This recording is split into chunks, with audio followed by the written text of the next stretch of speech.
Today we're talking about Gnosticism, but before we do that, we've got to drop off the kids, do some laundry, build a website, and go get coffee.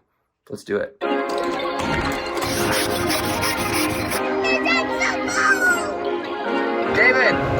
I love you! Bye! Perfect.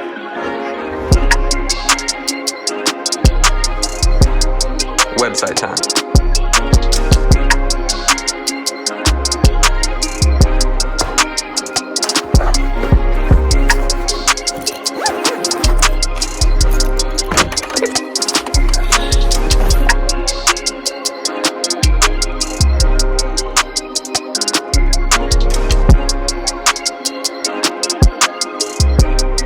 If you watch the show a lot, you know that Michael and I constantly go to Roots Coffee, the absolute best coffee in all of DFW. Absolutely delish. Today we are talking about Gnosticism. The word Gnosticism comes from the word gnosko, which is a Greek word for knowledge, but it's a specific kind of knowledge. We see this actually in the Bible. In Acts chapter 19, there are two different kinds of knowledge that is mentioned. The sons of Sceva. They were Jewish men who believed that they could cast out demons just like Paul, because they had seen Paul do it. So they believed that they had the authority and power, because if Paul could do it, they can do it too. And they tried to cast a demon out of this person. And the spirit inside of the person spoke out and said, Jesus, we know. We gnosko Jesus. Maybe they were one of the spirits that was cast out of Legion or Mary Magdalene. We don't know. And this Paul that you're talking about, we episcomai, right? We know about him.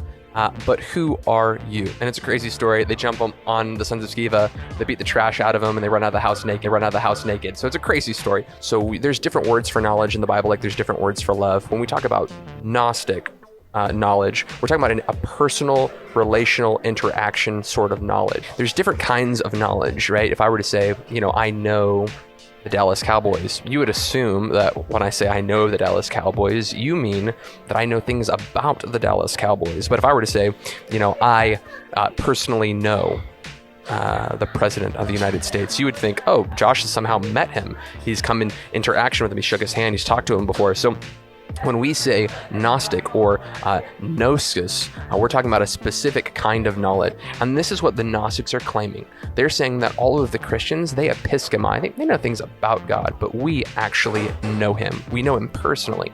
And if you want to know him, you have to come to us and we'll kind of expose these secret hidden truths about him.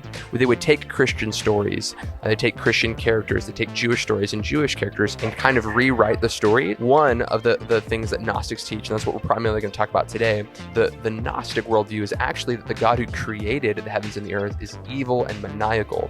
He actually doesn't want his people to have certain knowledge to be like him. He wants to actually suppress them from being like he is, so he prevents them from eating from the tree of the knowledge of good and evil. So in this account, they actually make the God, the creator of everything, the bad guy. And the serpent, they say that he is this tranquil, good, cunning, clever, holy, perfect being who comes in and tries to help Adam and Eve become like God by giving them the knowledge of good and evil. And in the myth of Gnosticism, they actually say that Noah's day, God was trying, that the evil, maniacal God was trying to destroy all of creation.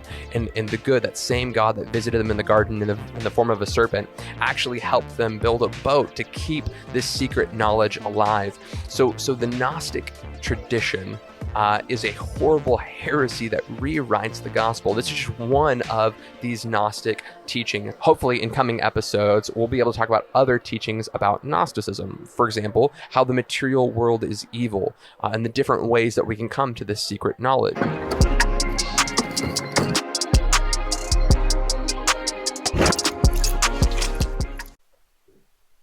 Okay.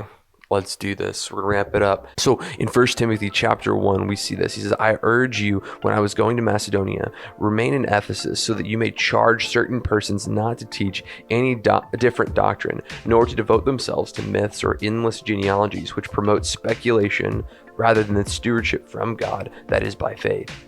The aim of our charge is love that issues from a pure heart and a good conscience and a sincere faith.